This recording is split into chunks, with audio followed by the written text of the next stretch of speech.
Next on Worcester News tonight, the announcement many have been waiting for. The Paw Sox are coming to Worcester. What it means for the team and the city.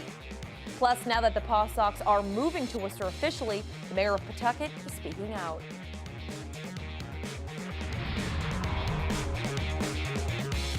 It was a much anticipated announcement. The Paw Sox are coming to Worcester. Good evening and thank you for joining us. I'm Anna Botari.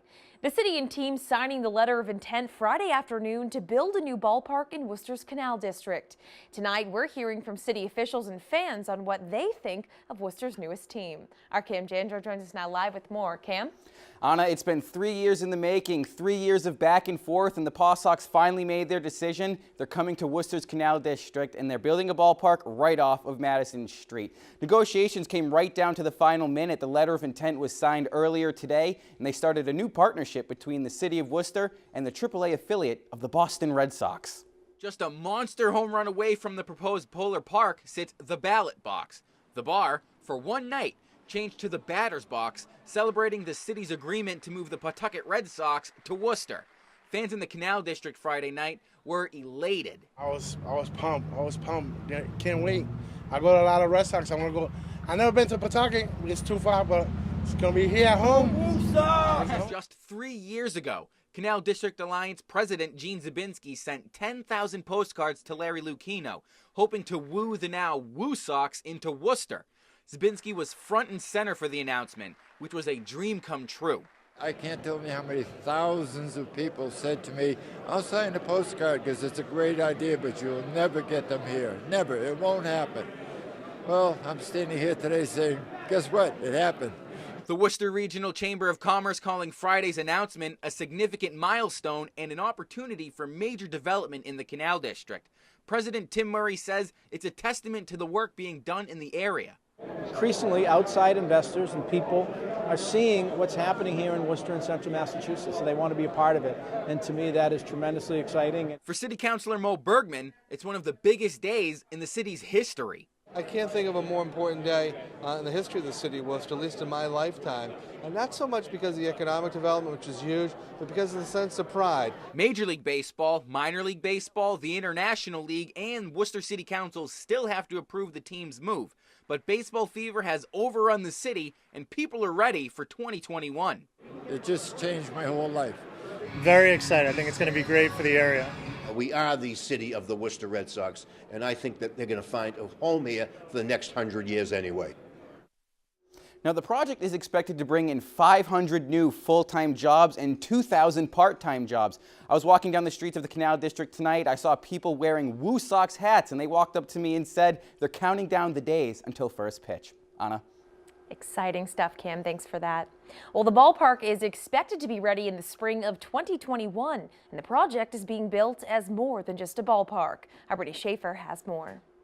I am excited and pleased to announce that the AAA affiliate of the Boston Red Sox will be coming to the city of Worcester. The news Worcester waited to hear is met with a standing ovation in City Hall Friday. I'm proud to stand with you today as we embark on what will be one of the most historic journeys in the history of the city of Worcester. The heart of the Commonwealth is beating a little faster, a lot stronger, and full of pride today. The city and the baseball team unveiled plans for a new stadium located on the Wyman Gordon site in the Canal District. The construction of what would be called Polar Park is set to be completed in April of 2021. Mayor Joseph Petty says the team relocation will be part of a major redevelopment. This redevelopment will feature new hotels and hundreds of units of housing, but for us locals, perhaps more importantly, this plan includes a complete redesign of Kelly Square. It will anchor a revitalization and exciting development near the canal zone. Pawtucket Red Sox chairman Larry Lucchino says the proposal and community were big factors in persuading the team to leave Rhode Island after more than 4 decades. We learned about the passion that people in the city feel for the city of Worcester. We learned about that in part from the 10,000 postcards that were sent to us by the Canal District Alliance. And while all agreed it was a tough decision for the team, Larry, you're a tough fish to catch, but we got you, and we're really happy about that. Lieutenant Governor Karen Polito says this will be game-changing in Worcester. I feel So proud of what we're accomplishing here in this Commonwealth and also in this community. There's tremendous momentum here in the city of Worcester. We think we have a fair deal that will be a win-win-win proposition for the city, the Commonwealth, and for the to-be-named baseball team. The city says the ballpark will host at least 125 events annually, from baseball games to large-scale concerts. The stadium, which will be built where I'm standing, is expected to cost up to $90 million and will be paid for through private and public funds. The city says the project will generate enough money to pay for itself. In the Canal District, Brittany Schaefer, Worcester News Tonight. Pawtucket Mayor Donald Grevy also weighing in tonight on the team's decision to move to Worcester. In a statement, the mayor saying he knows many of his neighbors in Pawtucket and Rhode Island are struggling with the sudden news the team is being ripped out of its rightful home. He says in part, while unclear if the Massachusetts subsidies are truly a done deal, no matter what, Pawtucket will pursue other innovative ways to invest in our quality of life as a community and with our fellow Rhode Islanders. The Paw Sox do not make Pawtucket. Pawtucket made the Paw Sox. Worcester's Collegiate Summer League team is also not overjoyed about the news. The Worcester Bravehearts weighing in Friday's announcement. The team posting this picture of a popular meme. President and owner John Creedon Jr. says in a statement in part, in many ways, Friday's announcement knocks the wind out of us and pauses the magical momentum we've generated over the last 5 years. Switching gears now, we're getting a closer look at an accident on 290 causing traffic in the city earlier tonight. The accident occurred just before exit 12. It appears to be a one-car crash, the car suffering heavy front-end damage. The crash causing 290 to go down to just one lane. No word on what caused the crash or if anyone was injured. Now to developing news out of Webster. 2 people are arrested in an incident which injured a state trooper Friday afternoon during a traffic stop. The driver and his passenger were found in Fitchburg Friday evening. State police say the trooper had attempted to stop the SUV on Chase Avenue in Webster, but while the trooper was standing next to the car, the driver allegedly accelerated, dragging the trooper a short distance. Neighbors were upset to hear about the incident. I was shocked when I heard it. My neighbor just told me, you know, you just don't run over a police officer or anybody else for that matter. The trooper was taken to the hospital for non-life-threatening injuries. He was treated and released earlier tonight.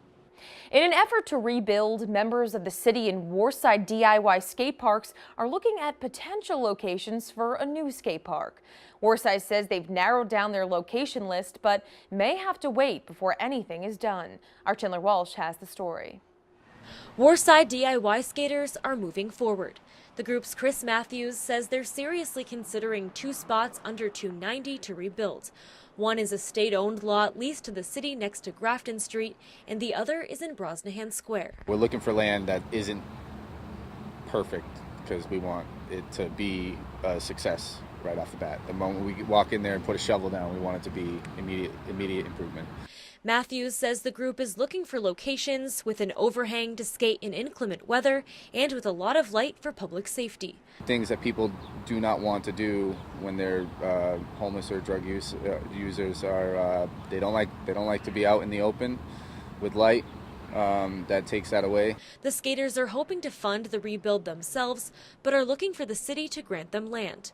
Before a Worcide city meeting on Thursday, the city manager's office said they expect the partnership will allow for a better and safer spot. Having everyone at the table to discuss sort of what needs to be put in place to ensure that it becomes and remains a fun, safe place. Matthews says Worcide won't be able to build until the city's next budget season. In the time being, he says they're looking into taking on smaller projects in places like Crumpton Park. To kind of keep momentum as well as support the skateboard community. When asked if he thinks the Paw Sox had anything to do with the original Worcide's demolition, Matthews says, I'm sure it had something to do with the visual aspect of that sort of thing. That was our Chandler Walsh reporting. A beaver dam wreaking havoc in Oxford Friday in the area of Water Street. Police say it caused flooding on several streets in town. Mass DOT crews were using an excavator to remove the dam so water could flow again. Oxford police say the rush of water flow is most likely what caused the quick flood. No traffic was affected by the water. More than a week after a major water main break, Worcester's Norton Drive and Frontage Road in Worcester are now open to traffic. The roads were closed after a 24-inch water main pipe broke. Millions of gallons of water flooded the area, forcing traffic detours. Worcester's DPW doesn't have an estimate on how much that break will cost, but say repairing the roads is what takes the most time and the most money. All service is rolling forward at the Worcester Regional Transit Authority. The advisory board voted Thursday to not make any service cuts. WRTA was in a $446,000 deficit, but a state grant is helping them out. The state awarded the WRTA $321,000. WRTA says they will make up for the remaining deficit with minor service changes to some routes to improve efficiency.